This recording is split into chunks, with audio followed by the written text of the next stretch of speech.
Welcome to Sherlock Mysteries, where every case takes you deeper into suspense, secrets, and thrilling investigations inspired by the world of detectives.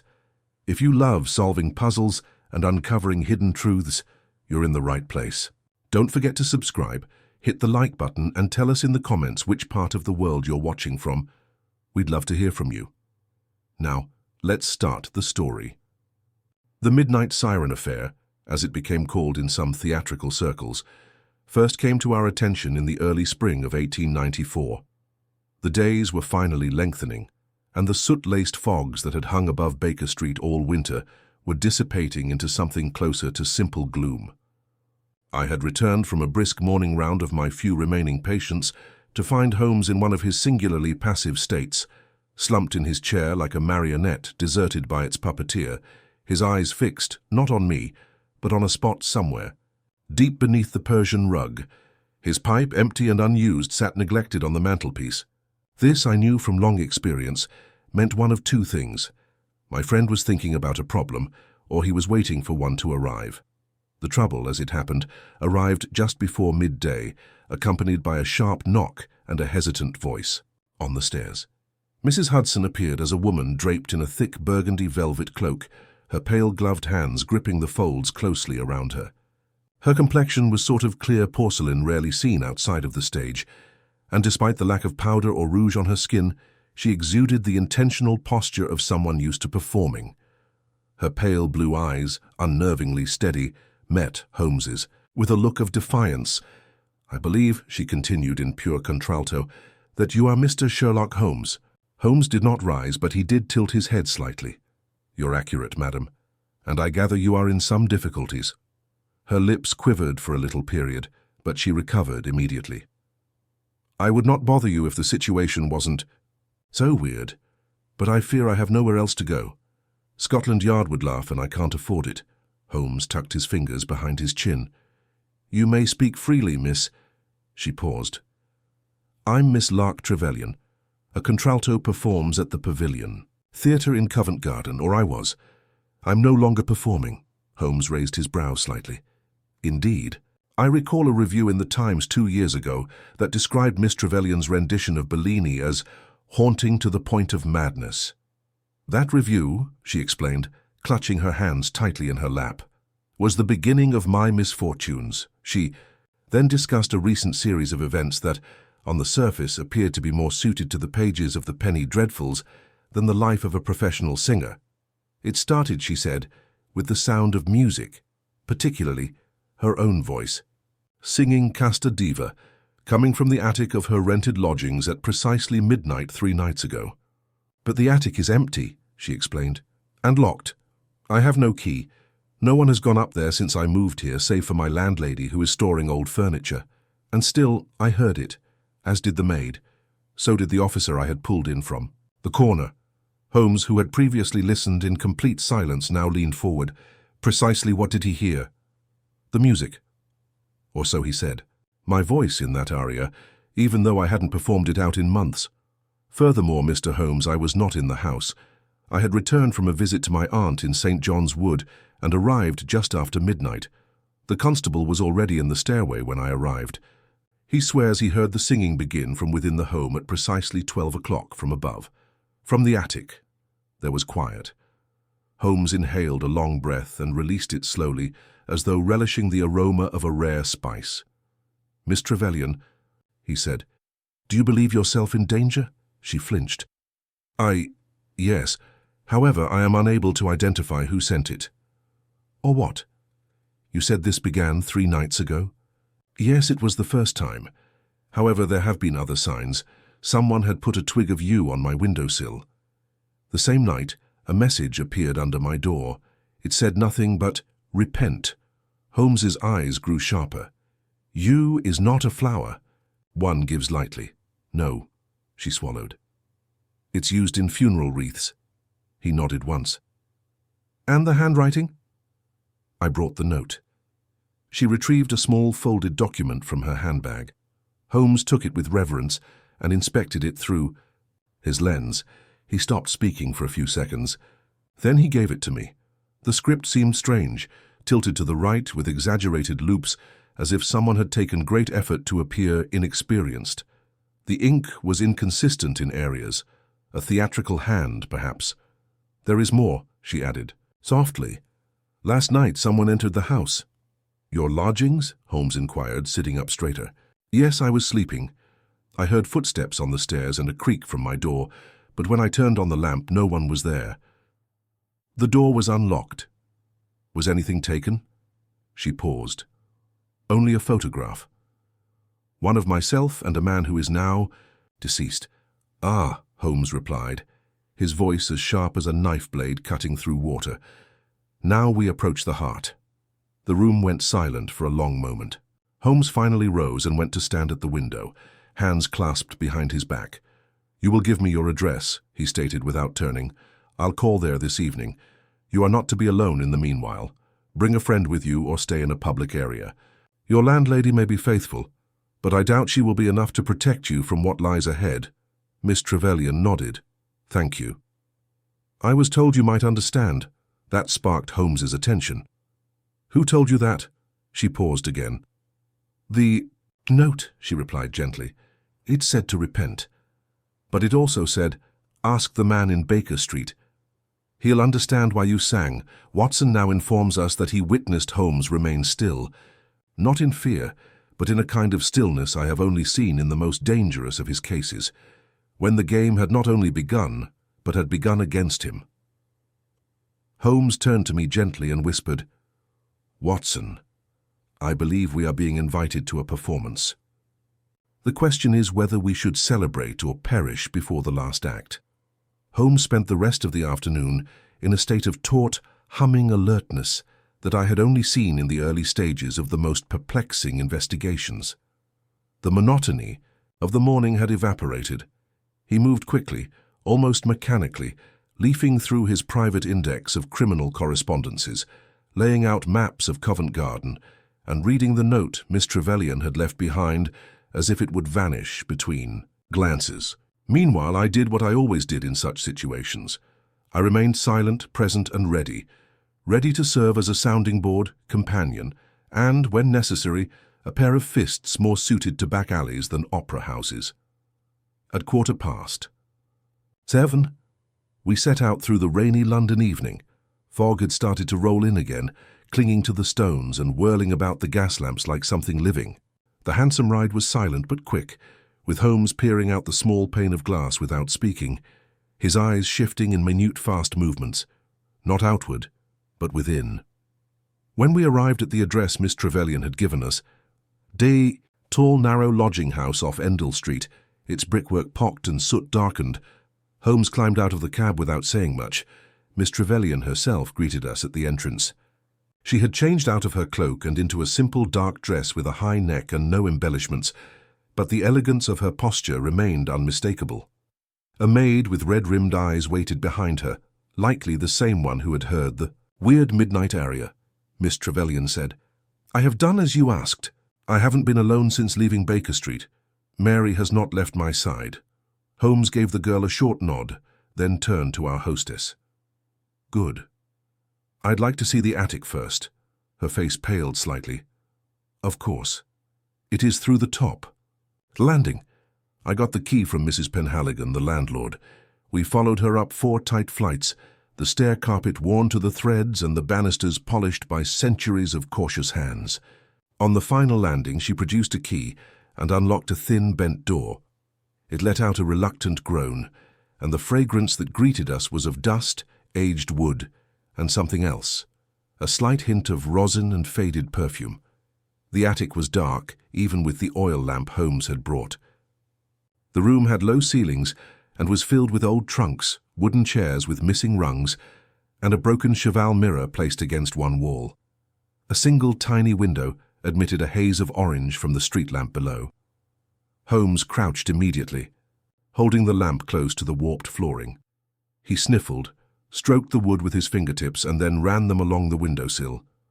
"There was someone here," he said softly, "but not last night. Maybe the night before." Miss Trevelyan furrowed her brow. "What makes you say that?" "Dust. There's a partial boot print here, a man's, square-toed, perhaps size 9.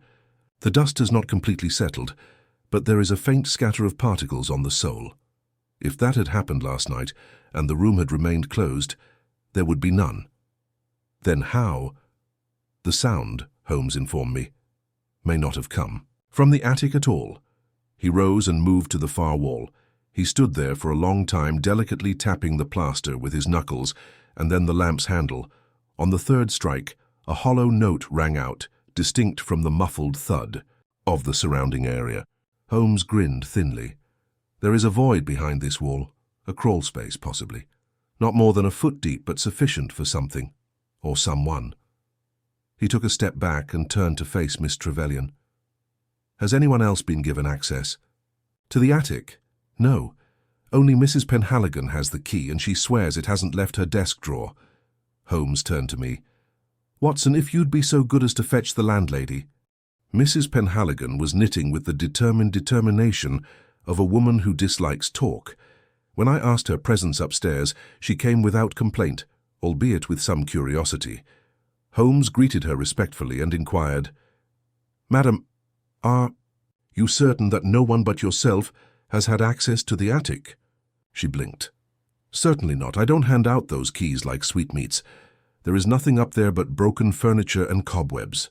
Holmes motioned to the hollow panel. Do you know of this space? She looked at it. No, sir. I've never had a need to inspect the walls. Has any work been done on this house recently? A painter, plasterer, or chimney sweeper? She frowned. A few weeks ago there was a worker here to fix the sash on the second floor front. He was in and out in one afternoon. Mr. Shearer, I believe. Holmes's gaze narrowed. Did he go upstairs? I should not think so. Not unless he took it upon himself.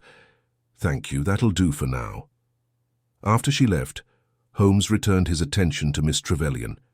Have you any association with this Mr. Shearer? None at all, she answered, her voice fading. But I can't say I'm shocked. The air in this house feels tight, as if it's been listening. Holmes nodded slowly. You stated that a photograph was taken from your room. I'd like to see where it was kept. She brought us down one floor to her modest, impeccably clean chamber. She said the photograph sat on her dressing table in a small silver frame. It had been there the morning of the second occurrence, but when she returned from rehearsal that evening, it had vanished. No other items had been disturbed.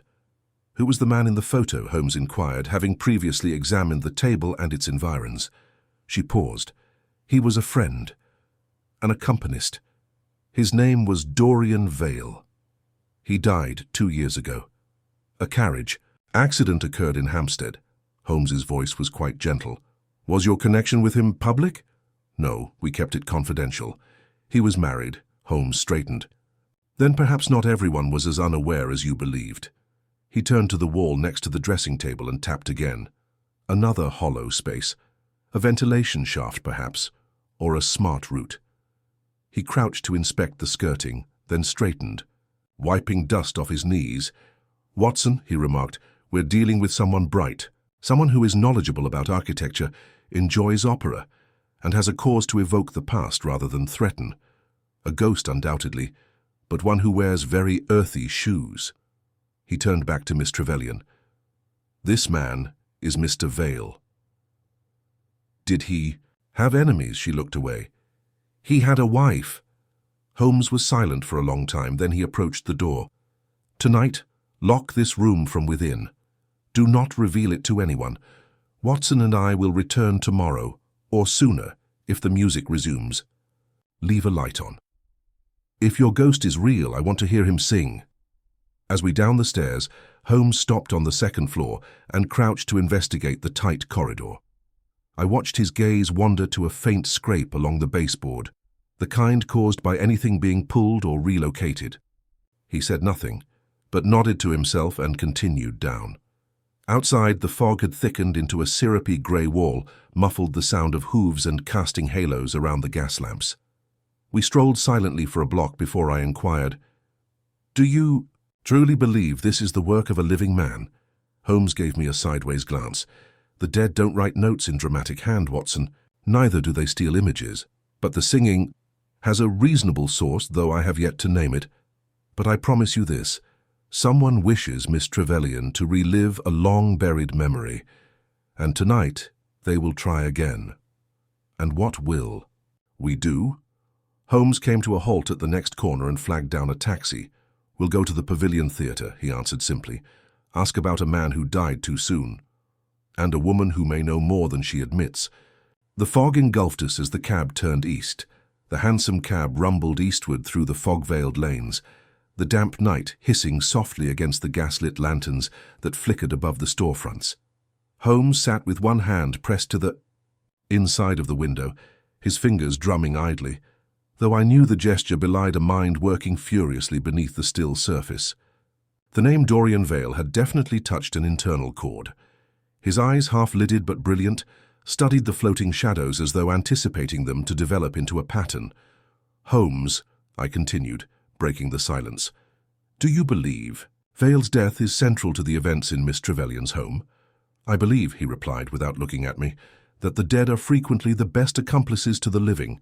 Their silence, as always, is extremely valuable. But we'll see soon. Enough. I'd like to know what reputation Mr. Dorian Vale left behind, and who still remembers it.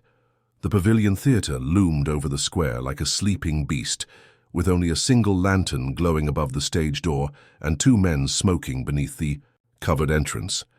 Under a scratched glass pane, a poster board with the week's billing remained visible. Locke Trevelyan's name was noticeably lacking. Holmes approached the stage door with the assurance of someone used to ignoring locked doors. The two guys looked up, one a slender kid with a limp cigarette and the other a stouter man with a night porter's keys dangling from his belt. Holmes addressed the latter. You are Mr. Finch, are you not? The man gave a start. That's correct. And who are you?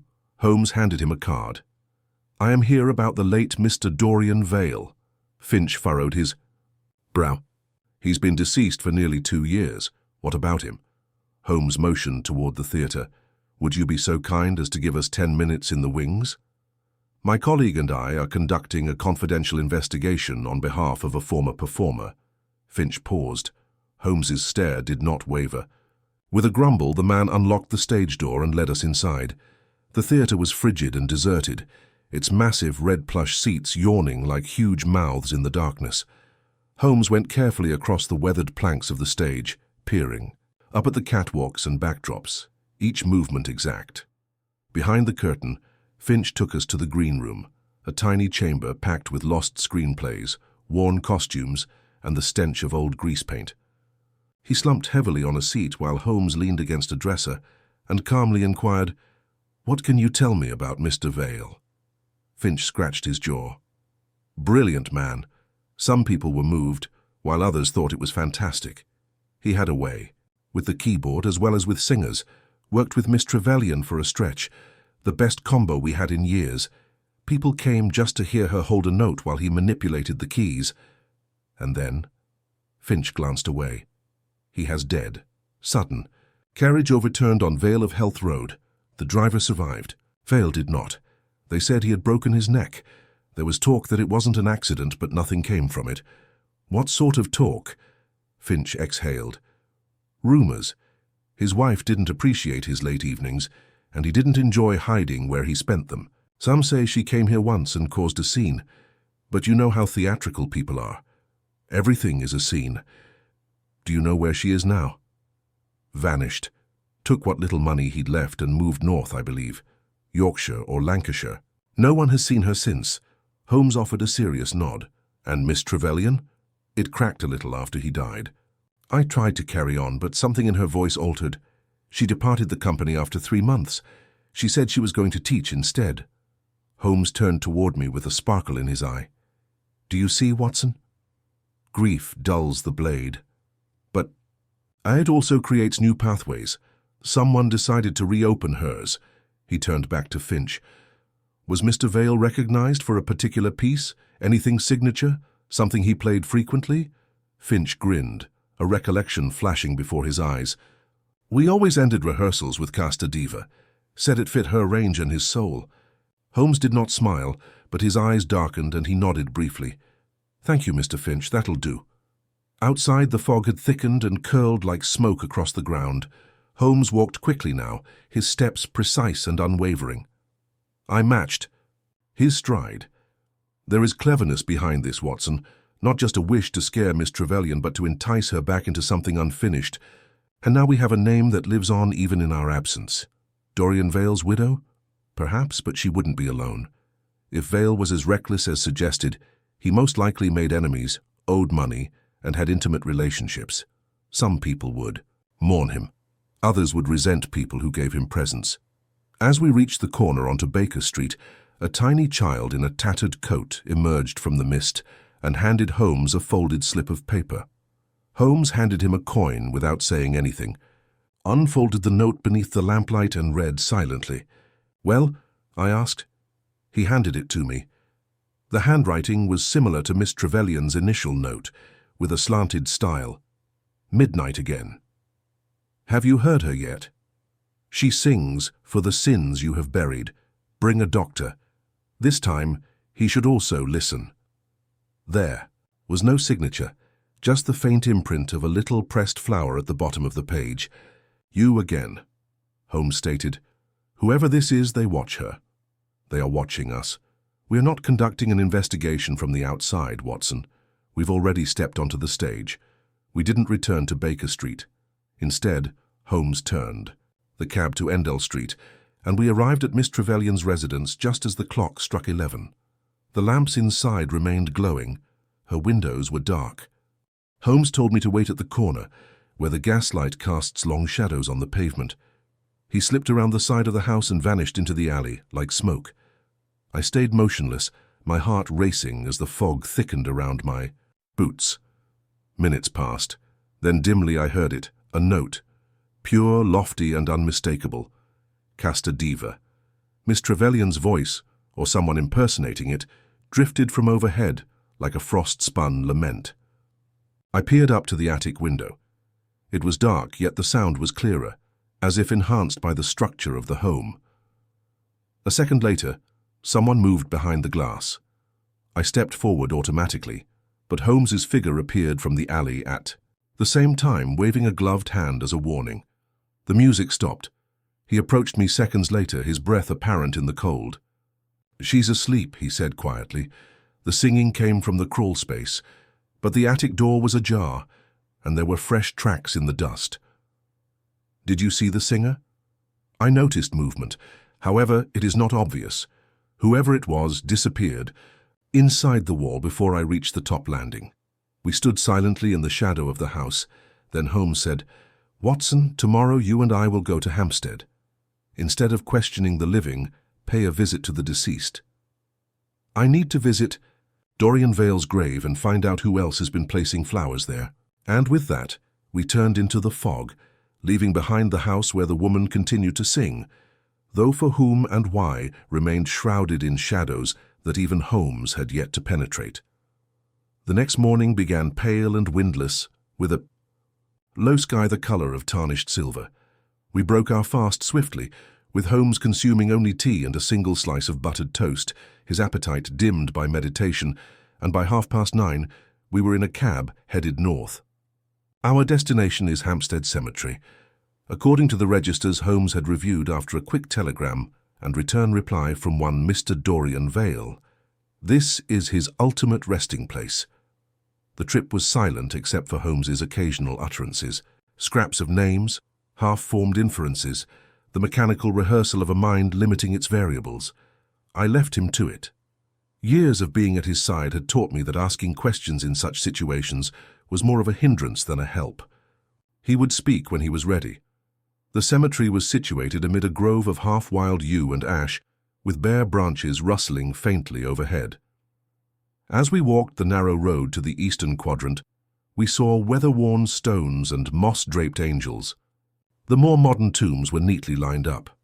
Holmes, carrying the register in one hand, came to a stop in front of a basic grey slate stone. Dorian Vale, 1861 to 1892. Music persists in the silence. The epitaph seemed odd. Holmes observed it carefully before kneeling and wiping away the leaves and damp soil at the base. There, half hidden beneath the roots of an overgrown weed, was a little object wrapped in oilskin. He carefully lifted and unwrapped it, revealing A dried yew branch tied with black ribbon and a photograph. The photograph was ancient yet clear. Dorian Vale sat at the piano looking at a woman in profile, Miss Trevelyan. They were laughing. Holmes turned the photograph over. On the back, in the same slanted, dramatic style as the notes, someone had written, "I recall everything you forgot." "Someone comes here often," Holmes said as he stood. "The grave is tended, no overgrowth, no animal marks.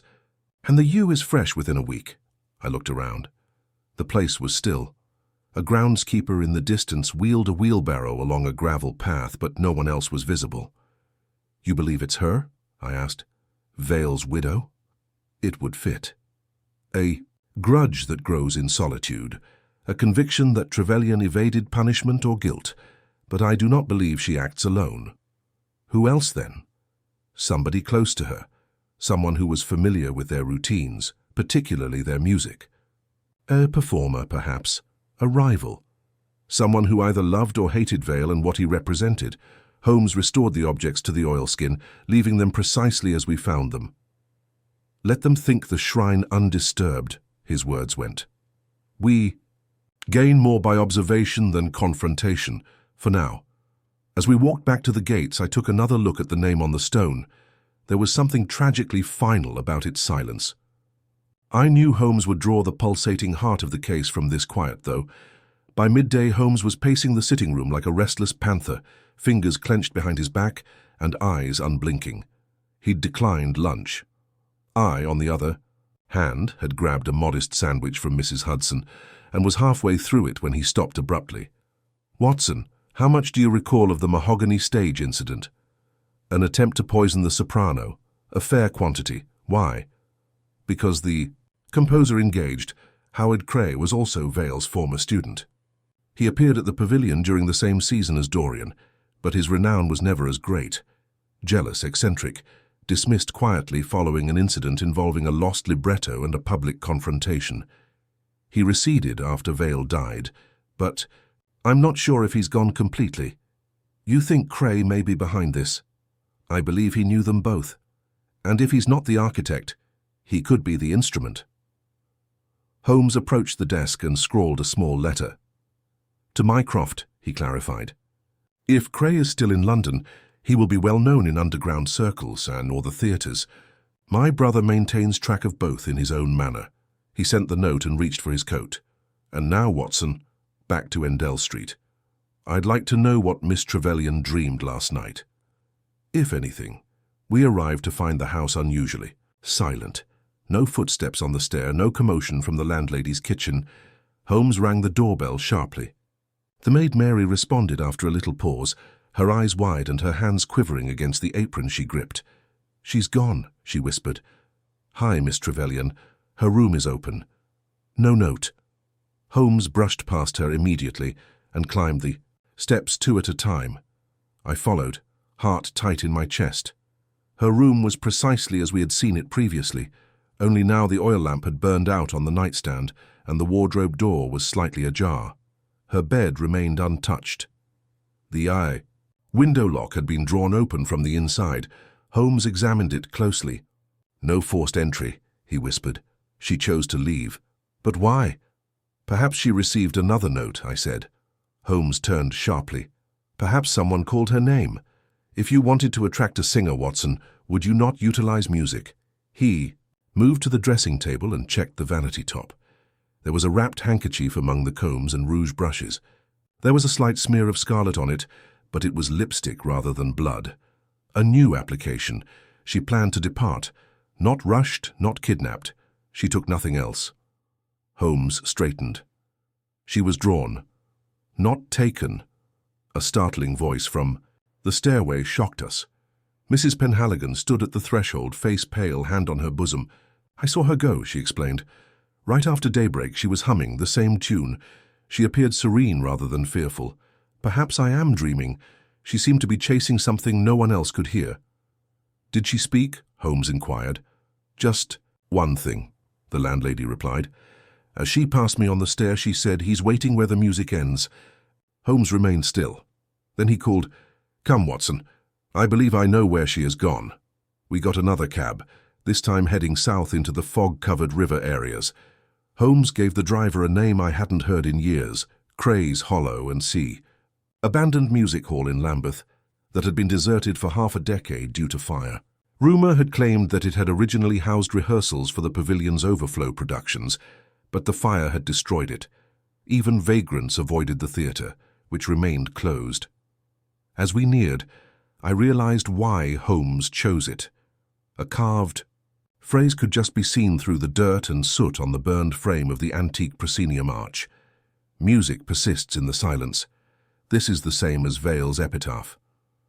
Holmes walked softly across the rubble-strewn entrance. The interior was thick with dust and ash, yet faint footsteps could be seen along the boards. Holmes followed them with his eyes. "She came here," he muttered. "Alone." A sound resonated from within. A single note, then another. A piano. Broken, and out of tune, but undeniably playing. Holmes signaled for silence and proceeded forward, taking each step deliberately. We approached the cracked door of what had formerly been the orchestra pit. Lark Trevelyan stood in the low light cast by a broken roof pane. She was singing, not for us. We couldn't see anyone or anything yet. The piano continued to play, despite the fact that no player was present. Holmes walked forward, and his voice, calm yet razor-edged, sliced the air. "Hi, Miss Trevelyan. You must stop. You're not alone." She turned slowly, her eyes wide but unseen. "I had to," she explained. "He said it would be the last time." Holmes' gaze searched the shadows, and then we heard it. A hint of footsteps beneath the curtain. Holmes nodded once to me. "The curtain rises," he said, "and the ghost prepares his bow." Holmes took a hesitant step forward, putting himself between Miss Trevelyan and the faint sound that had appeared behind the damaged curtain. The boards creaked faintly beneath his feet, but the piano notes, uncertain and halting now, continued, as if some half-remembered tune was attempting to finish itself through shaking hands. Lark Trevelyan stood immobile, her face rose in the gloomy half-light, lips parted slightly as if the song held her with unseen threads. "Miss Trevelyan," Holmes spoke softly, "this place is not what it once was. You're being guided by a memory that someone else wants to control." Her eyes moved toward him, yet they seemed to look beyond him. "I heard him, Mr. Holmes." His voice. He addressed me by name, as only Dorian did. "It came from the stage." "There is someone here," Holmes explained, "but it is not your Dorian." "Oh, you must believe me." She closed her eyes, and I was afraid she was going to faint, but she breathed and stepped back, her fingers gripping into her skirt. Holmes tilted his head toward me without turning. I immediately understood his meaning, and hurried to her side, gently assisting her down the shallow steps to a safe exit. Holmes moved to the edge of the curtain and hesitated. Then, in a colder, more demanding tone than I'd heard from him in months, he declared, "The game is over. Come out." For a moment, there was silence. Then the piano stopped, and a man emerged from behind the torn velvet folds. He was probably in his mid-40s, with lank hair that hung just past his collar and a sharp-featured, hollow face that had the pale sheen of a man long removed from sunlight and society. His coat was dark and covered in ash, and his cravat was tattered at the ends, but what struck me the most were his eyes, fixed, bright, and completely insane. "Mr. Cray," Holmes said without surprise. The man bowed his head with overdone politeness. "Hi, Mr. Holmes. I was wondering when you might come to see my little show." "You've rehearsed it well," Holmes said calmly, "but even the most practiced aria cannot disguise a cracked voice." Cray twisted his lips into a smile. "But I was always the better accompanist, you know. Vale just had passion. I had structure, precision, a mind for echo and silence. You also had jealousy." Cray didn't blink. "And I turned it into art." He approached the piano and placed a pale hand on its edge. She never sang better than when she believed he was listening. "That first night I played from the crawlspace." She froze, then she cried. "But then, Mr. Holmes," she sang. "You manipulated her grief. I gave it shape." Cray raised his voice sharply. "You witnessed the world attempt to obliterate her following Vale's death. No more solos, no more roles." They said her voice had faded, that she was nothing without him. But it was not true. That was never true. She just needed the right conductor. She did not consent to your arrangement. Holmes spoke coldly. She will, Cray whispered. In time. He gazed at me, and the gleam in his eye sent shivers up my spine.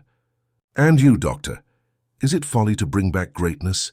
Isn't it worth it if her voice can reach its peak again, even for one night? I said nothing. Holmes didn't move. How did you know she would come? I never stopped watching, Cray explained almost tenderly. I stayed near to her former life, the boarding house, the burial, and the theatre. I left the notes. I set the stage. She only came here once last year to see the ashes of this place. I knew she didn't forget. I knew it would happen again. You broke into her rooms. You stole the photo. I needed it, he replied simply, to complete the memory, and I left her enough to follow, like breadcrumbs in a score. She arrived, didn't she? Holmes stepped forward once more, his voice becoming firmer. What happens now? Do you think she'll stay? I think, Cray said quietly, that if she sings once more, here, in the place where we practiced, she'll understand. The past is the only genuine thing. Everything else is noise. Holmes's eyes grew sharper. Mr. Cray, you have kept more than just notes. Where is the gramophone? Cray's expression did not change, but I noticed a flicker in his eyes. There's no gramophone. There is, Holmes said. You left too much dust disturbed in the crawl space. The resonance we heard last night, it wasn't live, not all of it. You used her own recordings layered with accompaniment. Cray's fingers flexed. Then what of it? You staged a haunting, Holmes said. One calculated to reopen a wound and offer yourself as its balm. But your mistake was thinking she would not see the hand behind the curtain. At this, Cray's face broke, not into fury, but a deep, awful sadness. She won't sing. For me, he said. She never did. She sang for him. There was a clatter. From behind the stage curtain, a wooden case fell open, spilling records and wires. A small gramophone, a crude setup of amplification hidden among the rubble. Holmes turned slightly, his voice now lower, almost kind. You orchestrated this so thoroughly, Mr. Cray. But what is a conductor without an orchestra? You've alienated the very soul you wish to restore. She'll understand, he murmured. She must. But she already stood in the doorway. Behind us, her eyes wide and bright with understanding. No, she said. I won't. Cray turned slowly. Lark. No, she said again, firmer now. You turned my grief into a stage. You made my voice your instrument, and that was never yours to take. I loved you both, Cray stated softly. Then you should have let him rest, she explained. The hush that followed was prolonged and hollow. The wind had picked up beyond the damaged roof, creaking the shattered rafters like strings under tension. Holmes nodded once at me, and I took a step forward. Cray did not put up any resistance. With the sound of her voice, he appeared to have lost a piece of himself. We led him out through the shattered door and handed him over to the waiting constable Holmes had contacted earlier by telegram, a plan set before we even left Baker Street that morning. Miss Trevelyan stood alone in the wings, her figure striking, against the chilly light that filtered through the shattered playhouse. Holmes joined her there. You knew, she stated. Before we came, I suspected, Holmes explained, but I did not wish to rob you of the chance to speak for yourself. She was quiet for a long time. Then she explained. He never wanted me to cling to ghosts, Dorian. He once told me, music only exists when it dies. Holmes tilted his head. I believe he was right. She turned to him with a faint, sorrowful grin. Thank you, Mr. Holmes. We exited the theatre in silence. Holmes did not talk again until we were in the cab, the city fading away in faint blurs. Finally, he stated, There is more agony in recollection than in reality, Watson. But in performance, there perhaps, we find relief. And I, who had seen him speak more eloquently to corpses than to suffering souls, said nothing at all, because I thought he spoke for himself. We returned to Baker Street just as the church bells tolled twice, their mournful echoes spreading across the city like a curtain slowly closing. Holmes said little when we arrived. He took off his coat with deliberate detachment, started a fire with his customary precision, and stood at the hearth for a long time, the flames reflecting in his eyes but not warming them. I made tea, a modest act of courtesy that, between Holmes and myself, served as an unsaid offer of serenity after the weight of any case. He accepted it with a gentle nod but did not drink immediately. Instead, he resumed pacing the room, hands behind his back, lips compressed and brows brought together in a line that I recognized as displeasure rather than stress. "You are not content," I finally remarked. Holmes didn't respond for a time, then, "Cray was the hand, Watson, but not the mind." I looked up from my seat. "You believe he did not act alone?" "I feel he acted as if he were the sole director of the drama. But there is a deeper intelligence behind the sequence of events, one that predates his plunge into obsession." He turned abruptly and took the photograph we had discovered from Vale's grave. He looked at the back again, the words in its stylized hand. "I remember everything you forgot." "Notice the wording," Holmes observed. "It's not addressed to Trevelyan, it's addressed to Vale. You forgot, not she." As if the author held a greater violation, one that began with him. He moved to the bureau and took the earlier note, the first one Miss Trevelyan had received, and placed it beside the photo. "Same hand," he mumbled, "but in a different tone. The former seeks remembering, whereas the latter seeks punishment. A split voice, or two authors using similar methods. But what could Vale have done that would warrant such sustained vengeance?" I asked. "He was a musician. Impulsive perhaps, unfaithful certainly, but his death was an accident." "Was it?" Holmes stated. The word hovered between us. "You believe it was murder?" "I believe," Sherlock Holmes stated, "that the odds of a carriage turning precisely on a bend during a moment of brake failure, with no subsequent mechanical explanation, and a surviving driver with no name recorded on the official inquest, are," he paused, "inconvenient. And that type of difficulty, Watson, frequently conceals design." He returned to his files, pulling the newspaper clippings he had examined earlier in the case. Among them was the original article on Vale's death, brief, poorly sourced, and weirdly lacking of detail. A single paragraph jumped out in Holmes's quick review. The driver, who was reportedly engaged at the last minute as an itinerant coachman, had not arrived. "No follow-up," Holmes murmured. "No inquiry. No name." I leaned forwards. "You think the driver vanished because he was paid to vanish?" "Possibly," Holmes replied. "But the clearest pattern is not in the death, but in the aftermath. Trevelyan was set aside, Cray became increasingly reclusive, the theatre's attendance fell. But someone prospered. Someone stepped into the vacuum left behind." I frowned. "Finch?" Holmes shakes his head. "No. He remains a relic, harmless and anchored. But who replaced Vale at the pavilion in the months after his death?" He pulled out a second clipping, this time a theatre bill from 3 months later. There it was, musical director Madeline Vale. I sat back. "His wife." Holmes kept his gaze fixed on the paper. "A curious appointment, is it not? A lady with no prior billing or public performance history was unexpectedly named director at the same theatre where her husband had earned his greatest success. And under a new name, Monsieur Valiant, a slight alias but not a complete mask. She used the theatre to preserve his memory." "No," Holmes said. "She used it to rewrite it." He turned to me. "Imagine, Watson, a woman scorned not just by her husband's treachery, but also by his elevation of someone else. Then he dies. Conveniently, silently. She inherits both his estate and his job. She has motivation, means, and a reason to erase and reframe. Years pass. Guilt coagulates into fixation. She discovers Cray, damaged, malleable, and infatuated with the same muse. She nudges him, suggests, plants memories, offers recordings. Holmes moved closer to the fire. She becomes the impresario of a ghost. I stood slowly. "Then we must find her," he nodded. "Already in motion.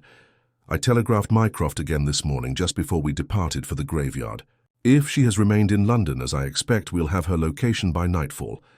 We waited, Just after 6, a message arrived. Holmes opened it without sitting, examined the contents, and tossed it to me. M. Valiant is registered as Monsieur Vale. Resides Carnaby House, Bloomsbury. Widow, patron of the Private Music Society. Intermittent surveillance. Last public appearance. Lark Trevelyan Recital, 1893. I looked up. She's still watching. Holmes was already reaching for his coat. Carnaby House turned out to be a big Georgian mansion situated behind a high fence and an iron gate, calm and respectable, with ivy climbing its bricks like old scars. Holmes rang the doorbell. A maid responded. Holmes displayed his card.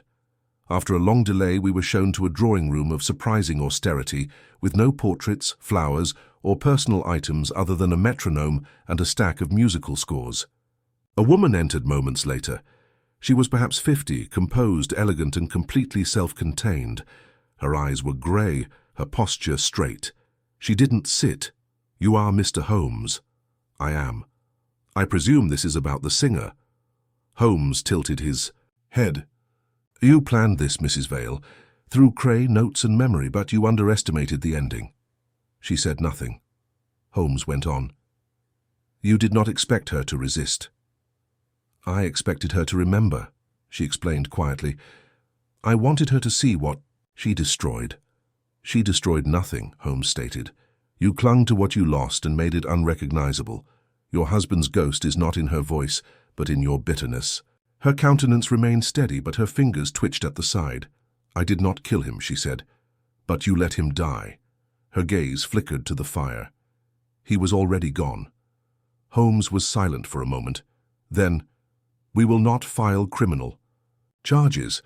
The law cannot hold you accountable for what Cray chose to do, but he will speak, and the narrative will surface. You would be wise to withdraw from the public stage permanently." She nodded once. When we left Carnaby House, the wind had picked up and the sky was beginning to shower. Holmes walked with his head down against the cold, and I didn't say anything until we reached Baker Street. I then asked, "Do you think she regrets it?" Holmes shrugged. "Regret is a different kind of performance, Watson. Sometimes sincere, often staged. I no longer pretend to decide which is which."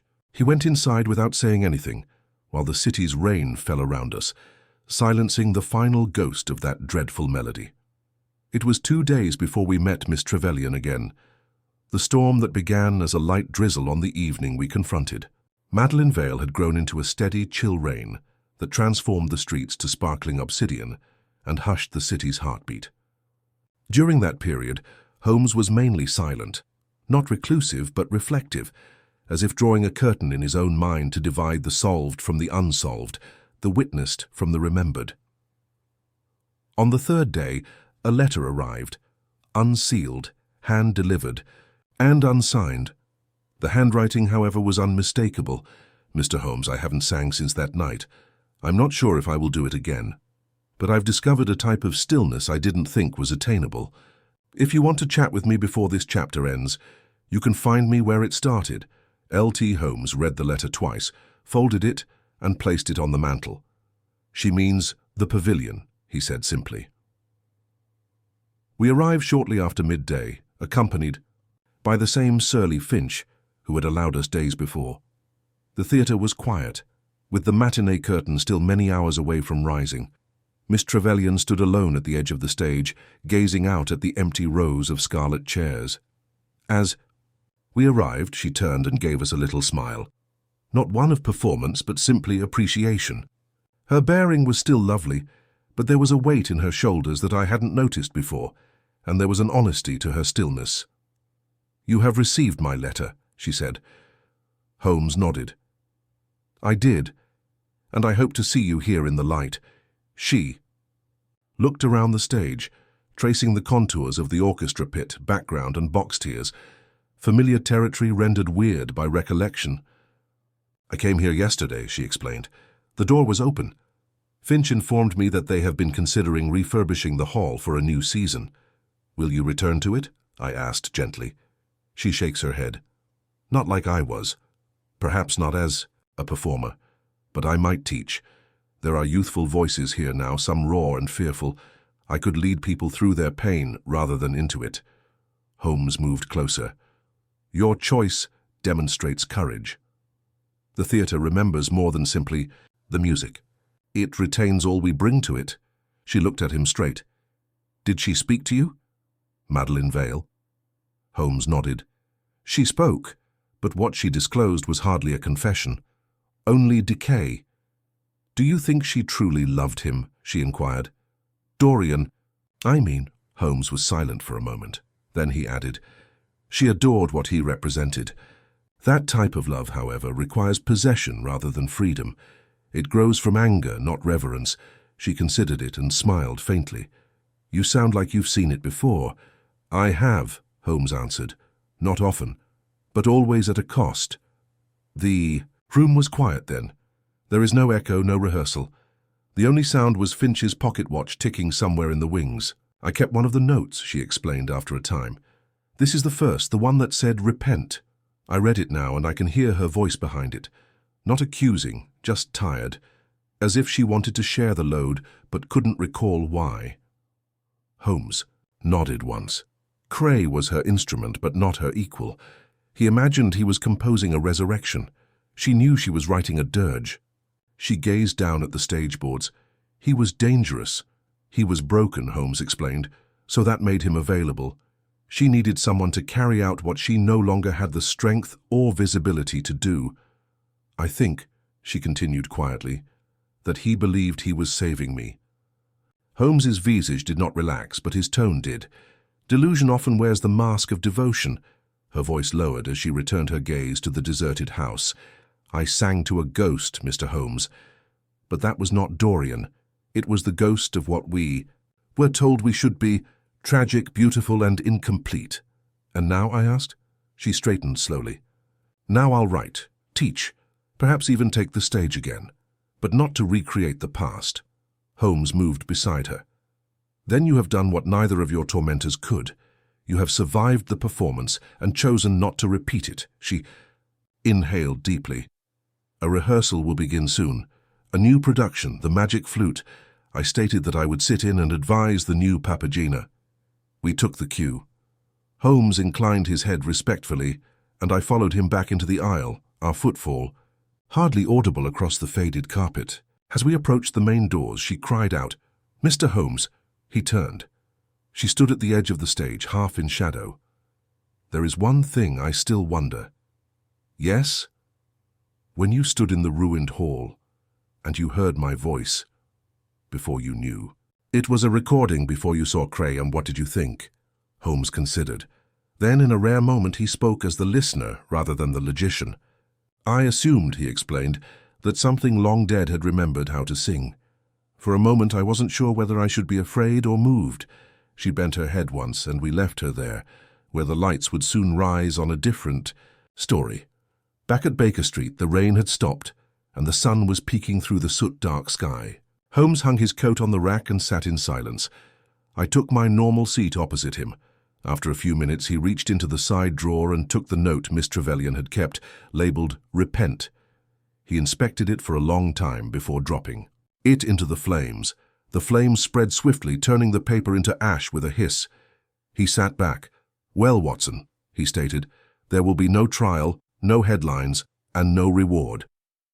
But the case is closed. I believe, he replied, it closed when she chose not to sing. Holmes did not smile, but he appeared for once at peace. There are circumstances, he mumbled, in which justice does not wear a uniform. Just silence. And with that, the room fell silent, and we let the fog roll on without us. It was nearly a week later, in the calm that so often follows the conclusion of one of Holmes's more complex cases, that the final coda to the affair arrived, not as a shock, nor as a scandal, but as a subtle ripple, disturbing the waters just enough to suggest the story had not fully ended when the curtain last fell. Holmes and I were seated in our sitting room, with the morning paper between us. The sun shone brightly through the slatted blinds, creating geometric patterns on the floorboards.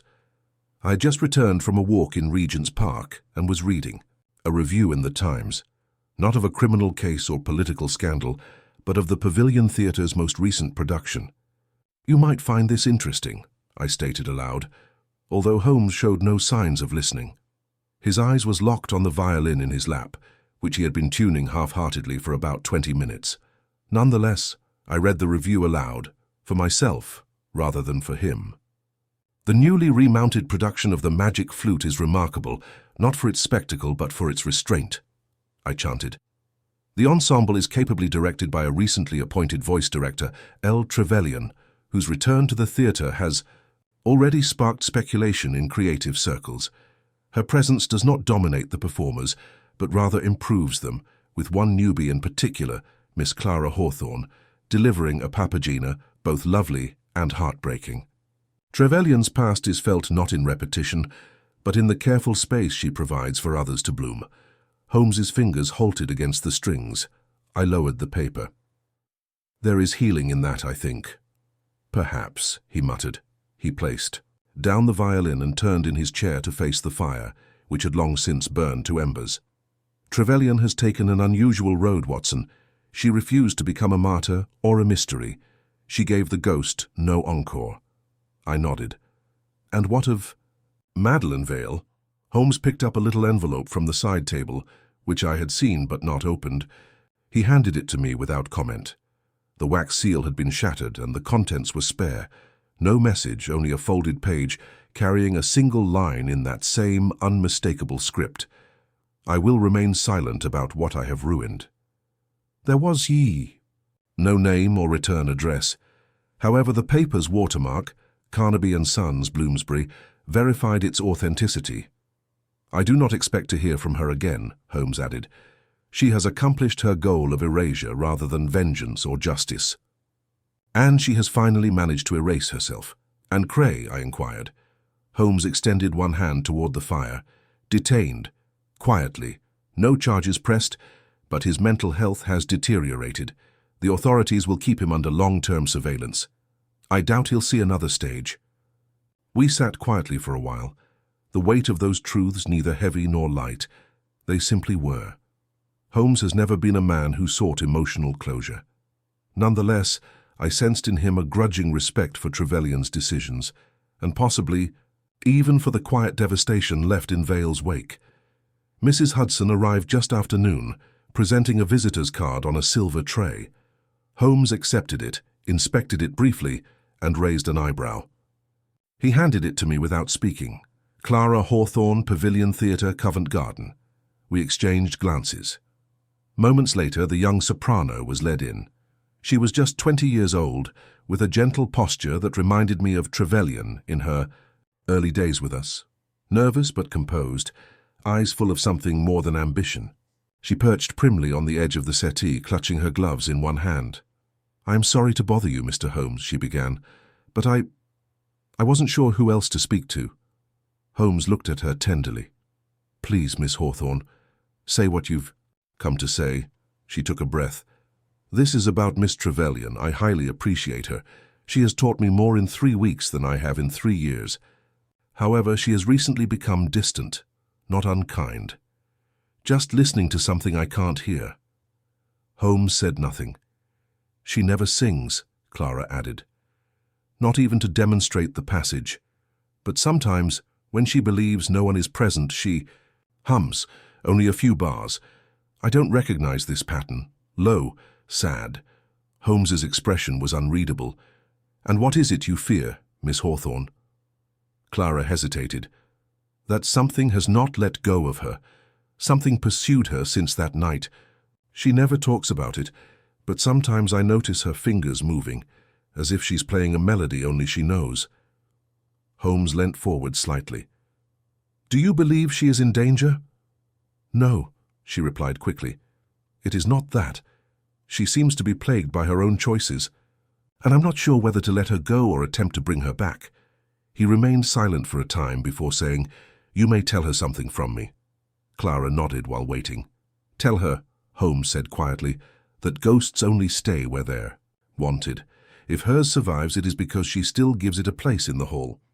Clara looked surprised but nodded again. "I'll tell her." She rose suddenly, thanked us, and departed as swiftly as she had arrived. Holmes sat motionless when she left, his gaze drawn to the corner of the room where the light filtered through the lace curtain. "That girl will do well," he concluded. "I believe so," I responded. "And Miss Trevelyan? She will fade out of public view in time, become a myth, perhaps legend."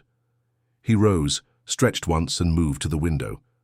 "Do you know what lingers with me, Watson?" he inquired. "No. That note she sang, the one Cray attempted to summon through tape and terror, still echoes, but not as it was.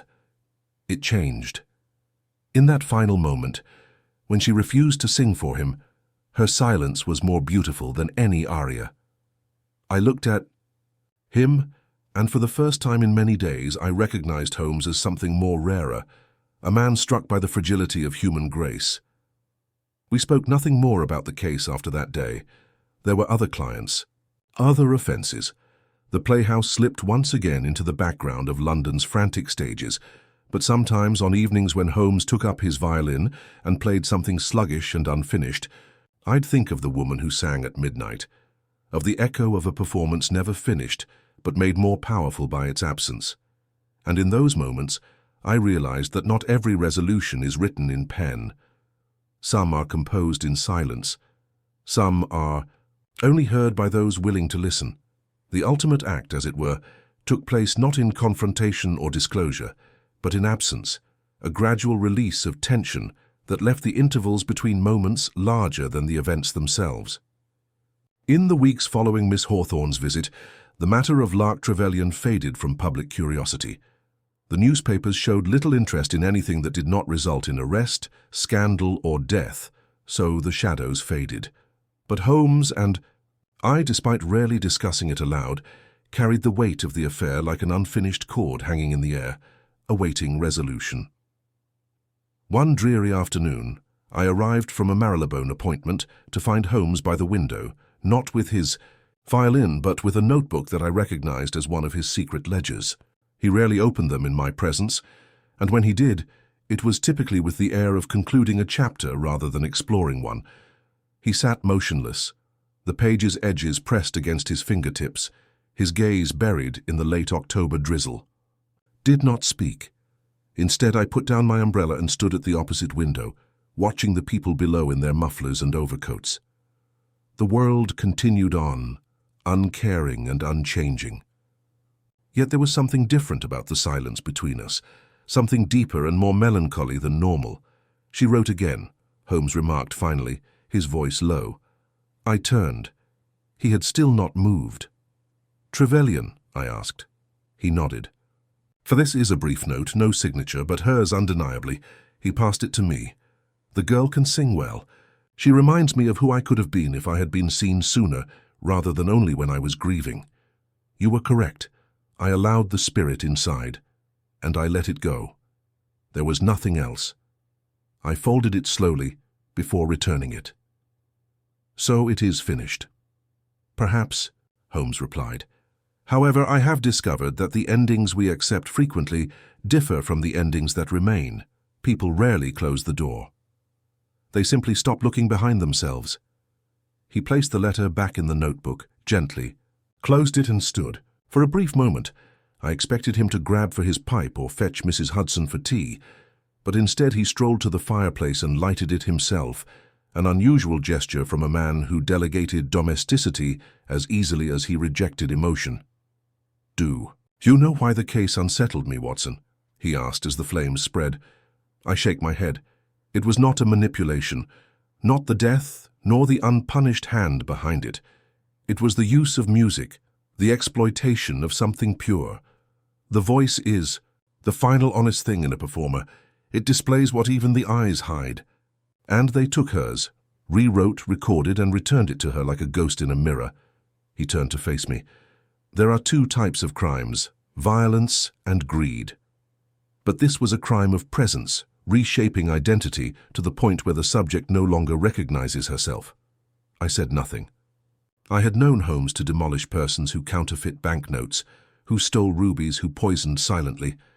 But this, the theft of a soul through memory and melody, had clearly touched something more intimate in him. Perhaps because Holmes himself, for all his logic, lived within an elaborate composition of silences and selections, He too decided what to reveal and what to leave unwritten. That evening, he did something he hadn't done in years. He invited me to dine with him outside of Baker Street, not at our normal gentleman's club or a discreet corner of Simpson's, but at a humble supper place near the Strand, where musicians would occasionally congregate after rehearsal. The setting was relaxed, the food unpretentious, and the chatter at the adjacent tables ranged from bowing technique to backstage gossip. Holmes listened more than he said, but as we were finishing our supper, a familiar figure appeared, Miss Clara Hawthorne, covered in a modest cloak and accompanied by another young soprano I did not know. Holmes tilted his head in greeting, and she smiled, paused, and crossed to our table. "I didn't expect to see you here, Mr. Holmes," she replied cheerfully, a flicker of caution in her eyes. He stood and pointed to the empty seat. "Only if you have a moment." She turned at her buddy, who nodded and moved to a nearby table. Clara sat. "I gave her your message," she continued. "She didn't answer directly, but I think she heard it." Holmes nodded. "And you? Has she contacted you since?" Clara shrugged. "Not about what happened, but she's singing now, softly, not for performance, not even for teaching. Just as if remembering how it felt before it became dangerous." He grinned slightly. "Then she is healing." "I believe so, but I believe she is also terrified because healing entails forgetting." Holmes's voice lowered. "It does not. It entails deciding which part of memory deserves your breath," Clara observed. "Him. She said you'd say something like that." Holmes seemed really amused. "Then she remembers me well." After a little silence, she went inside her satchel and handed him a folded sheet of music. "She handed me this to pass along. Said it was the original arrangement, before Cray messed with it. Her and Dorian's final collaboration project. She said you'd realize why it was important." Holmes unfurled it carefully. The title, scrawled at the top, read "Nocturne in Silence." I saw him analyze the notation, which was minimal, unembellished, and private. A duet for voice and piano that includes several purposeful silences. It wasn't an elaborate aria, it was a whisper. She never performed it publicly, Clara stated. They said it was too fresh. Too real. Holmes folds it again. Then it was always intended to be private. And it will remain thus. She grinned, stood, and returned to her partner.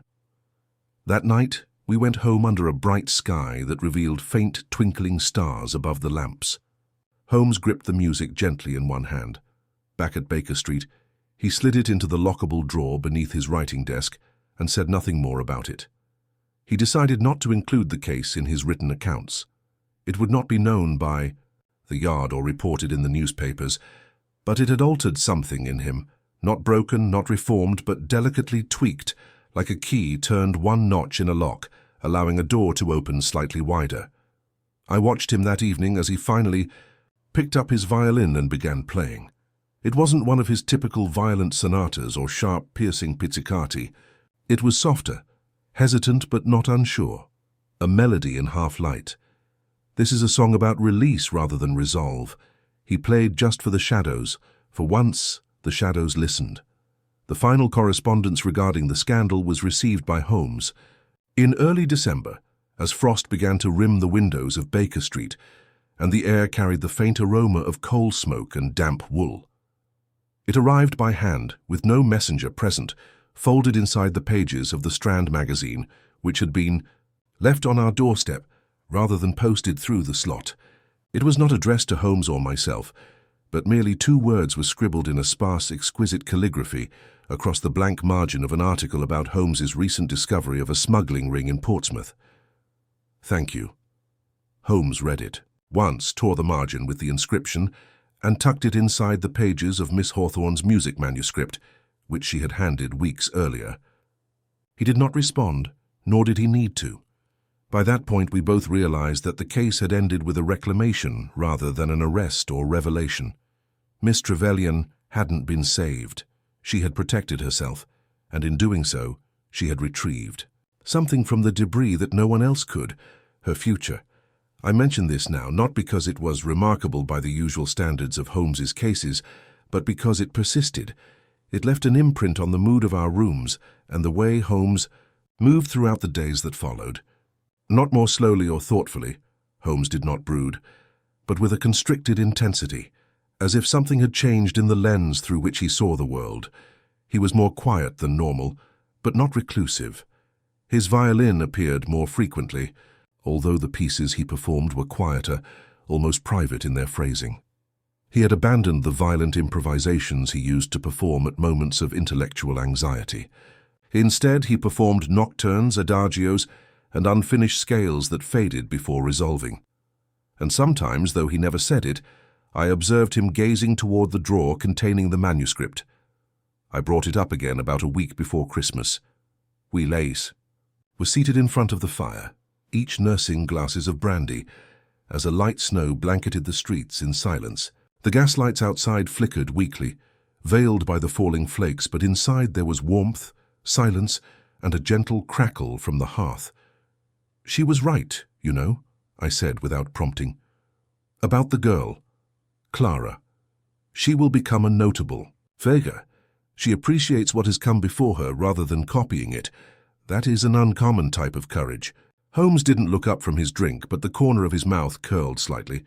"She'll do well because she understands when to listen," he observed, "and because she knows when not to perform." I nodded.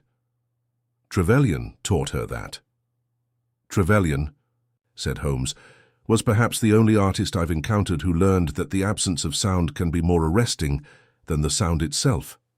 We sat for a little longer. Then I said, "I've considered writing the case up." Holmes lifted an eyebrow. "Not for publication," I explained, "merely for preservation. So it's not lost." He was quiet for a bit before giving a hesitant nod. "Don't start with the music, Watson. Begin with the silence. That was where it started." I understood. It didn't start with the woman who walked into our sitting room in velvet and terror, nor with the voice that came from an empty attic.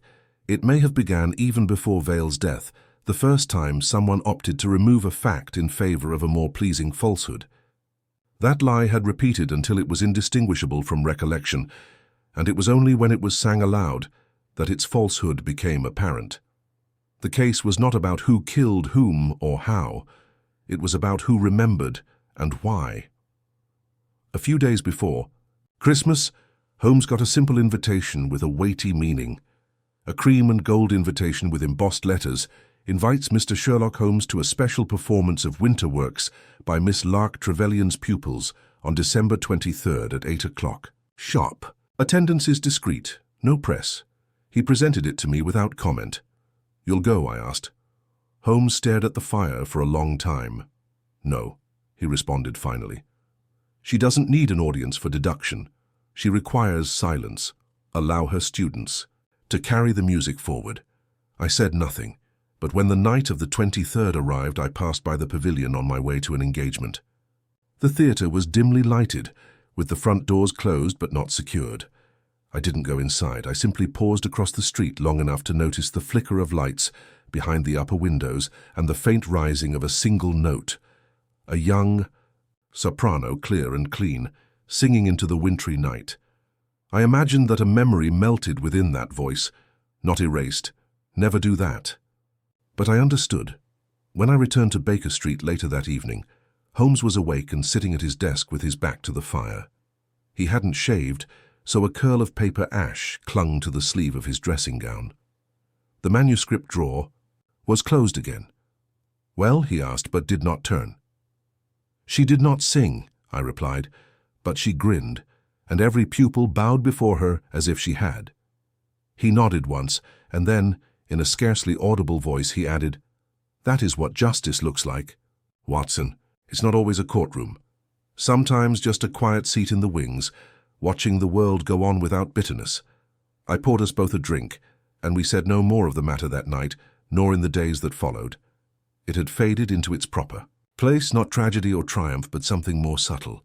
A return to balance, a correction.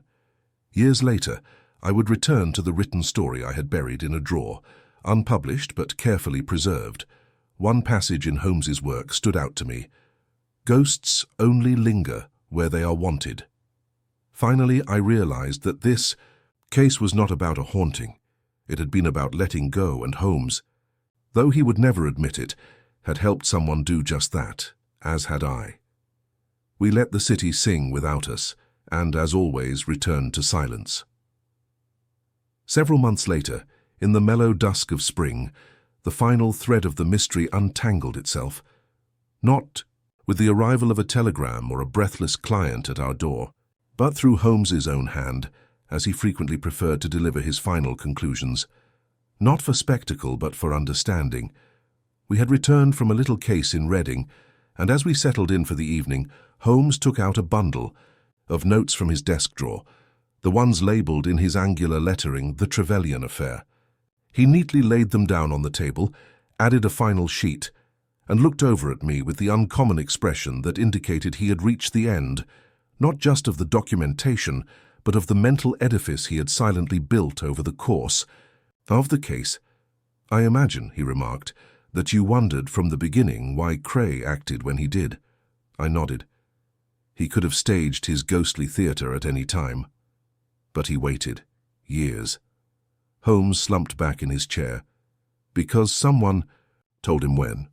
He opened the drawer again and placed a little envelope next to the notes. I recognized it right away.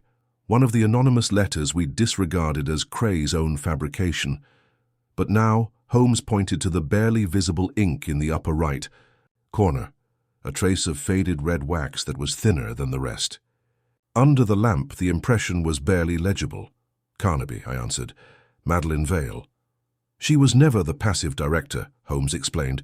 "She organized everything. She observed Trevelyan's disappearance, return, and hesitation, and she chose the moment when the ghost sang loudest. However, she did not trust Cray, so she used him. When she saw he had fully lost his hold on reality, she vanished." "And the recordings?" I asked. "The layers we heard, how did she obtain them?" Holmes grinned slightly. "That was the simplest part. She held the rights to all of Vale's personal recordings, including practice reels and studio sessions with Trevelyan. I confirmed this with the society she managed under her cover. She had not only the motivation to manipulate Lark Trevelyan's pain, but also the means to do so convincingly. She framed it all as a haunting," I added, "but the ghost was hers to begin with." Holmes nodded. "That was her last act, not vengeance, but a drama without an audience. She wanted Trevelyan to feel guilty, not because of Dorian's betrayal, but because she had been selected over his wife. Nevertheless, Trevelyan rejected that script. She stepped off stage. She chose to live," I explained. "She chose not to remember the lie," Holmes explained gently, "which is a different thing." He moved forward and tapped the book I'd been working on in my spare time, a secret, unpublished account of the affair. "You've written it with care, Watson, but you must remember one thing." "What's that?" "The reality was never about who hit the last note. It mattered who heard it. Cray composed noise, Vale constructed memory. But Trevelyan, she composed quiet. And silence, when used well, can be a resolution in and of itself." I thought about it for a long time. Outside, the late light of April softened the outlines of the buildings beyond Baker Street, and the sound of a violin from an open window somewhere down the block wafted in. Tentative, imprecise, human. Holmes grabbed again for his bow and violin, but did not raise them. Instead, he gazed at me. "You asked once why I took this case," he told me. "I assumed you were intrigued." "Not quite," he replied. "I accepted it because it posed a question that no one else dared to ask me. What happens when memory turns into a crime scene? When the victim is the self rather than the body?" He remained quiet for a little longer before standing. "And in answering it," he went on, "I found something rare.